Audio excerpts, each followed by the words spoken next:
ছুটিয়ে দিয়েছে নতুন এক ট্রেন, জয় দুর্গা এক্সপ্রেস।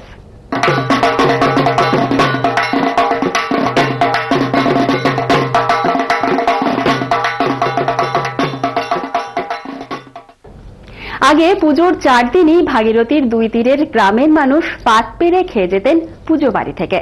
সেদিনকার সেই জাঁকজমক আজ আর নেই। যা আছে তা হলো ভক্তি আর নিয়ম নিষ্ঠা। সেটুকুকে পুঁজি করে জঙ্গিপুর জমিদার বাড়ির নবম প্রজন্ম কোমর বেঁধে নেমে পড়েছেন পুজোর প্রস্তুতিতে।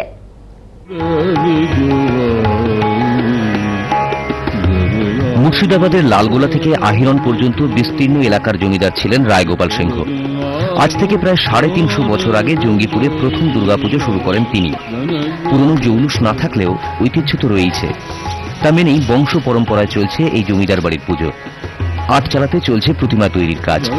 বংশ পরম্পরায় কর্মকাররাই এই পরিবারের এক চালার ঠাকুর বানান। মা দুর্গার গায়ের রং হয় বাসন্তী, আর গণেশ লাল রঙের। এও সেই ঐতিহ্য মেনেই। চোখগুলো টানা টানা হবে, এমনি অন্য অন্য মূর্তির থেকে আলাদা হবে। গায়ের রং মোটামুটি অতসী কালার, হলুদ টাইপের। লক্ষ্মীর এরকম কালার, সরস্বতী সাদা, গণেশ যেমন লাল হয়, গোলাপি অনেকে হয়তো লাল হবে। কার্তিকের কালার মোটামুটি অতসী ফুলের মতো। কথিত আছে জমিদার বাড়ির মন্দিরের কাছে আগে একটা বেল গাছ ছিল। প্রতি বছর অষ্টমীর দিন গাছ থেকে মন্দিরের সামনে নাকি একটা বেল পড়তো।